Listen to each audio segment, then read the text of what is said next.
നമ്മൾ ഒരു മോരുകറിയാണ് വെക്കുന്നത്.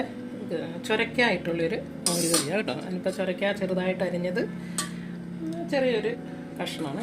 പിന്നെ അതിൻ്റെ അകത്തേക്ക് വെളുത്തുള്ളി, ചെറിയൊരു പീസ് ഇഞ്ചി, പച്ചമുളക്, നമുക്ക് മഞ്ഞൾപ്പൊടി, ചെറിയ സ്പൂൺ ഉപ്പ്. ഇതിന് മാത്രമുള്ള ഉപ്പിട്ട് പിന്നെ തൈര് ചേർക്കുമ്പോൾ നമുക്ക് ചേർക്കാം. ആവശ്യത്തിന് വെള്ളം ഒഴിച്ച് നന്നായിട്ടൊന്ന് വേവിച്ചെടുക്കാവേ.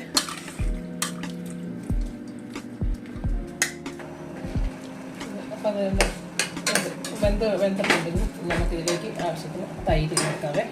അപ്പോൾ നമ്മൾ തീയിട്ടൊന്ന് ആവി വയ്ക്കാം. എന്നിട്ട് വേണം തൈര് ഒഴിക്കാനായിട്ട്.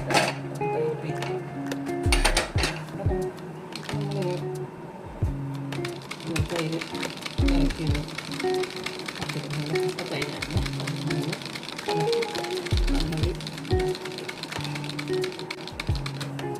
ആവിയുടെ പോയിട്ടുണ്ട്. ചൂടായിട്ടുണ്ടെങ്കിൽ നമുക്ക് അതിൻ്റെ അകത്തേക്ക് തൈര് ഒഴിച്ചു കൊടുക്കാം.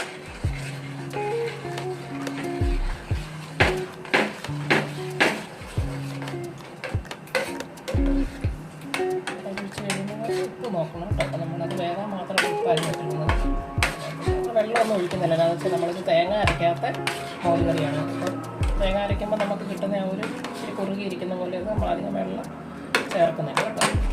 ചെറിയൊരു തീയിൽ ചെറുതായിട്ടൊന്ന് മോരൊന്ന് ചൂടായി വരാനായിട്ട് ഒരു 2 മിനിറ്റ് ഇളക്കിക്കൊണ്ടിരിക്കണം. അല്ലെങ്കിൽ അത് ഇടയിൽ തിളച്ച പോലെ ആയിക്കഴിഞ്ഞാൽ കട്ടയാകും കേട്ടോ.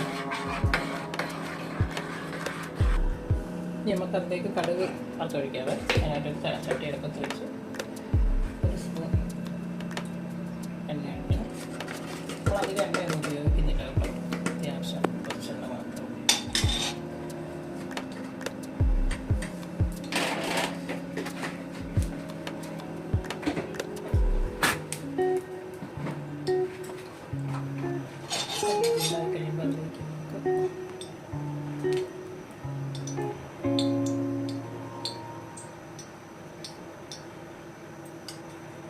ആദ്യം ചൂടാക്കി കൊടുക്കാം.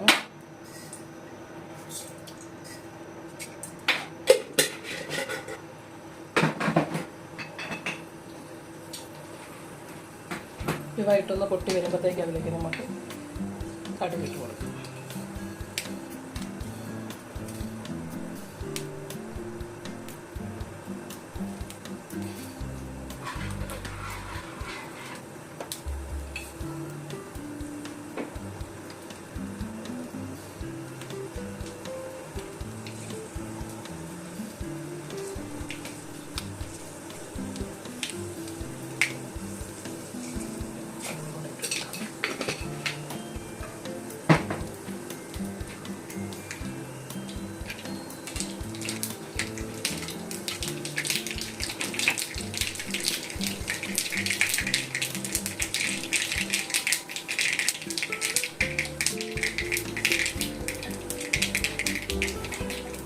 കടുകിൻ്റെ തേങ്ങാക്കത്തിൽ ചെറിയിൽ വരുന്നത് ഇത് 2 പച്ചമുളകും കരിയാപ്പിലയും ഒഴിച്ച് കൊടുക്കാം.